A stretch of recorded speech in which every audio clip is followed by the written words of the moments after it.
تیرا شباب امانت ہے ساری دنیا کی، تیرا شباب امانت ہے ساری دنیا کی، تو خارزار جہاں میں گلاب پیدا کر۔ آپ میں سے بہت سارے نوجوان طلبہ ایسے ہیں جو اس وقت یہاں پہ موجود ہیں۔ آپ لوگ مختلف کالجز سے تعلق رکھتے ہیں، مختلف تعلیمی اداروں سے آپ کا تعلق ہے۔ آپ لوگ اپنے ذہنوں کے اندر کچھ خواب بٹھائے ہوئے ہیں کہ ہمارے یہ خواب ہیں، ہم ان خوابوں کی تکمیل چاہتے ہیں، ہم اس ملک کے لیے، ہم اپنی زندگی کے لیے، اپنے گھر والوں کے لیے، اپنے معاشرے کے لیے کوئی کام کرنا چاہتے ہیں۔ آپ لوگوں نے اپنے ذہنوں کے اندر خواب بٹھائے، کھلی آنکھوں کے ساتھ آپ نے خواب دیکھے اور ان خوابوں کی تکمیل کے لیے آپ اپنا سفر جاری رکھے ہوئے ہیں۔ لیکن 2023 کا سال ہمارے ملک کی شاید کہا جا سکتا ہے کہ ایسا بدقسمتی کا سال ہے کہ وہ نوجوان جو اپنے ملک کے لیے بڑا کردار ادا کرنے کے لیے کھڑے ہوتے تھے، جو ملک کو آگے لے کے جانے کے لیے سوچا کرتے تھے، جو اس ملک کے لیے قربانی، اپنی جان کی قربانی دینے کے لیے تیار ہوتے تھے، 2023 کا سال ہے، 14 اگست کا موقع ہے کہ جس دن، جس تاریخ کو پاکستان مارز وجود میں آیا، یہ ہم نے بھی خبر سنی، آپ نے بھی خبر سنی کہ بدقسمتی کے ساتھ نوجوانوں کی زبان پر یہ جملہ جاری تھا کہ پاکستان نہ ہوتا تو اچھا ہوتا۔ یہ تو ایک لائن کا مسئلہ ہے، یہ تو دو ملکوں کے درمیان صرف ایک لکیر ہے، اس لکیر کو ختم کر دیا جائے، پاکستان نہ ہوتا تو آج ہم زیادہ خوشحال ہوتے۔ 1857 کی جنگ آزادی سے قبل کی صورتحال ہے۔ مسلمان وہ لوگ ہیں کہ جو اس خطے کے اندر ہندوستان پر حکومت کرنے والے ہیں۔ مسلمانوں کی کیفیت اور حالت یہ ہے کہ مسلمان لوگوں کے معاملات طے کرنے والے، مسلمان لوگوں کے نظام چلانے والے، مسلمان لوگوں کے فیصلے کرنے والے ہیں۔ 1857 کی جنگ آزادی کے بعد مسلمان جو حاکم ہیں انہیں محکوم کیا گیا، مسلمان جو نظام چلانے والے ہیں ان کے فیصلے کیے گئے، ان کو مجبور کیا گیا، ان کو غلاموں سے بدتر زندگی گزارنے پر مجبور کیا گیا۔ کچھ لوگ کھڑے ہوئے، علی گڑھ کے طلبہ قائد اعظم کے شانہ بشانہ کھڑے ہوئے، اس وقت کے مسلم اسٹوڈنٹس تھے، ان لوگوں نے یہ عزم کیا کہ آج ہماری قوم جو ہے وہ پریشان ہے، مایوس ہے، آج ہماری قوم سوئی ہوئی ہے، اس کو بیدار کرنے کی ضرورت ہے۔ آج ہماری قوم غلامی کی زنجیروں کے اندر جکڑی ہوئی ہے۔ کچھ لوگوں کو آج کھڑا ہونا ہوگا اور لوگوں کو کھڑا ہو کے اپنی قوم کو جگانا ہوگا، ان کو بیدار کرنا ہوگا، ان کے ذہنوں سے غلامی کے تصور کو نکالنا ہوگا۔ 1940 کا جلسہ ہوتا ہے، لوگ طے کرتے ہیں کہ ہم ایک علیحدہ وطن بنائیں گے، بٹ کے رہے گا ہندوستان، بن کے رہے گا پاکستان۔ پاکستان کا مطلب کیا؟ لا الہ الا اللہ کے نعرے لگتے ہیں۔ لوگ 1940 کے اس جلسے کے اندر لاہور منٹو پارک کے اندر موجود ہیں، لوگ پورے ہندوستان میں بکھرتے ہیں، اپنے اپنے علاقوں میں جاتے ہیں، لوگوں کی ذہن سازی ہوتی ہے کہ ہمیں ایک علیحدہ وطن چاہیے۔ اور 7 سال کے مختصر عرصے میں 23 مارچ 1940 کے بعد 14 اگست 1947 جب طلباء ملک کے کھڑے ہوئے، لوگوں کو جا کے باتیں بتائی، جو کام 100 سالوں میں 90 سالوں میں نہ ہو سکا، جب طلباء اس تحریک کے ساتھ کھڑے ہوئے، 7 سالوں کے مختصر عرصے میں دنیا کے نقشے کے اوپر ایک ریاست مارز وجود میں آئی جسے اسلامی جمہوریہ پاکستان کا نام دیا گیا، اسلامک ریپبلک آف پاکستان۔ 14 اگست کا موقع آتا ہے، میں بھی سٹیٹس لگاتا ہوں، آپ بھی سٹیٹس لگاتے ہیں، جشن آزادی مبارک کے نعرے لگتے ہیں، مبارکیں دی جاتی ہیں، بائکس کے اوپر لوگ نکلتے ہیں، اپنی استطاعت کے مطابق خوشی کا اظہار کرتے ہیں۔ یہ جملہ بولا جاتا ہے کہ ہم نے اس دن ایک ملک آزاد کروایا تھا۔ کہہ دینا تو بہت آسان ہے، اسلامی جمہوریہ پاکستان کا نام لینا تو بہت آسان ہے، لیکن عزیز طلبہ، جو اس ملک کو بنانے کے لیے، اس ملک کو حاصل کرنے کے لیے جو قربانیاں دی گئی، ان کی داستانیں، ان کو سنانا، ان کو سننا یہ آسان نہیں ہے۔ اسلامی جمہوریہ پاکستان بول دینا آسان ہے، لیکن ان قربانیوں کو، ان داستانوں کو یاد کرنا قطعاً آسان نہیں ہے۔ ایک چھوٹا سا واقعہ میں آپ کے سامنے رکھتا ہوں، پھر اپنے مقصد کی طرف آتے ہیں۔ تو خارزار جہاں میں گلاب پیدا کر، اس موضوع کی طرف آتے ہیں۔ ایک بزرگ اپنی کتاب کے اندر لکھتے ہیں، کہتے کہ جب پاکستان کا اعلان ہوا، قیام پاکستان ہوا، تو کہتے ہیں ہمارا خاندان ہجرت کرتے ہوئے جب پاکستان کی طرف چل رہا تھا تو رستے میں جنگل سے گزرتے ہوئے وہ اپنی بات اس کتاب کے اندر لکھتے ہیں، کہتے ہیں جنگل سے گزرتے ہوئے ہمیں کسی کے رونے چلانے کی آواز آئی، کہتے ہیں کہ میرے بابا نے کہا کہ میں جا کے دیکھتا ہوں کہ آخر کون رو رہا ہے، کون چلا رہا ہے۔ کہتے میرے بابا آگے بڑھے، درخت کے پیچھے گئے تو جا کے دیکھتے ہیں کہ ایک لڑکی وہاں پہ لیٹی ہے، اس کی دونوں ٹانگیں کٹی ہوئی ہیں اور وہ درد کی شدت کی وجہ سے زاروں قطار رو رہی ہے۔ اس سے پوچھنے لگے بیٹا آپ کے ساتھ کیا معاملہ بنا، آپ کی ٹانگیں کس نے کاٹی؟ تو وہ کہنے لگی چچا جان ہمارا قافلہ ہجرت کرتے ہوئے پاکستان کی طرف جا رہا تھا تو چند دشمنوں نے ہمارے اوپر حملہ کیا، وہ میری عزت کو لوٹنے کے لیے آگے بڑھے، میرے پاس ایک خنجر تھا، میں نے اپنی عزت کو بچانے کے لیے اس خنجر سے ایک دشمن کے اوپر حملہ کیا، اس نے غصے میں آ کے میری دونوں ٹانگیں کاٹ دی۔ وہ کہنے لگے بیٹا تم رو مت، ساتھ ساتھ خود روتے جا رہے ہیں اور اس کو کہتے ہیں بیٹا تم رو مت، ہم پاکستان کی طرف چل رہے ہیں تو آؤ میں تمہیں اٹھاتا ہوں، ہم تمہیں اپنے ساتھ پاکستان کی طرف لے چلتے ہیں۔ وہ کہنے لگی چچا جان میرا اتنا خون اتنا لہو بہہ چکا ہے کہ آپ مجھے پاکستان نہیں لے جا پائیں گے، ہاں آپ ایک وعدہ کریں، آپ میرے سے وعدہ کریں کہ میرا ایک کام ہے، آپ میرا وہ کام کریں گے۔ وہ کہنے لگے بیٹا میں وعدہ کرتا ہوں، بتلاؤ تمہارا کیا کام ہے؟ وہ کہنے لگی چچا جان جب آپ پاکستان جائیں تو میرا یہ کام ہے کہ آپ پاکستان کو جا کے میرا سلام کہنا، آپ ملک پاکستان کو کہنا کہ تمہاری بیٹی نے تمہاری خاطر اپنی جان قربان کر دی۔ آج مجھے اس بات کا تو دکھ ہے کہ میں شاید پاکستان کو تو نہ دیکھ پاؤں، لیکن مجھے اس بات کی خوشی ہے کہ پاکستان آزاد کروانے کے لیے میرا لہو کام آ گیا۔ یہ لوگوں کے جذبات تھے، یہ قربانیاں تھی، 16 لاکھ لوگوں کو گاجر مولی کی طرح کاٹا گیا کیونکہ وہ ایک نعرہ لگایا کرتے تھے کہ پاکستان کا مطلب کیا؟ پاکستان کا مطلب کیا؟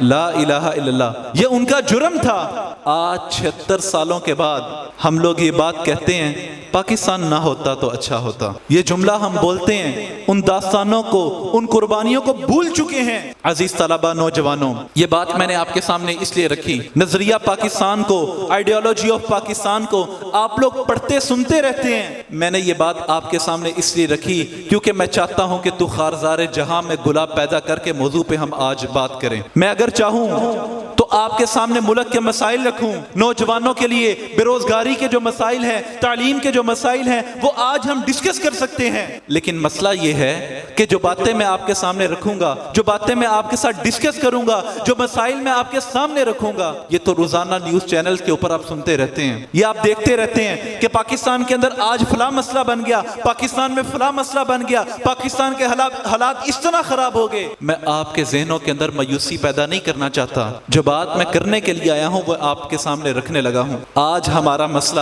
وہی 1940 والا مسئلہ ہے، آج ہمارا مسئلہ وہی بر صغیر والا مسئلہ ہے کہ ہمیں ہمارے دل کا مسئلہ ہے، ہمارے ذہن کا مسئلہ ہے۔ ایک بندہ مرنے کے اوپر کھڑا ہے، موت کا فرشتہ اس کے سامنے ہے، اس کا دل کام کرنا بند ہو رہا ہے اور ڈاکٹر جو ہے اس کے دل کو چیک کرنے کی بجائے اس کے جسم کے حصے پہ یہ چیک کر رہے ہیں کہ شاید یہاں پہ دانا نکلا ہے، شاید اس کے جسم کے اوپر کوئی پھوڑا ہے، اس کا علاج کرنا چاہیے۔ ڈاکٹر اس کے دل کی طرف جا نہیں رہے کہ اس کو زندہ رکھنا زیادہ اہم مسئلہ ہے۔ آج ہماری زندگی کا مسئلہ ہے یہ چھوٹے چھوٹے مسائل، مانا کہ یہ بڑے ہیں، مانا کہ یہ نوجوانوں کے مسائل ہیں، نارکوٹکس کا مسئلہ، منشیات کا مسئلہ، موبائل کا غلط استعمال، تعلیمی اداروں کا، پرانے نظام تعلیم کا، پرانے نصاب تعلیم کا، یہ مسائل ہمارے موجود ہیں۔ فیسوں کا مسئلہ، یہ ہمارے مسائل موجود ہیں، لیکن اس وقت تو زندگی اور موت کا مسئلہ ہے۔ وہ کیسے؟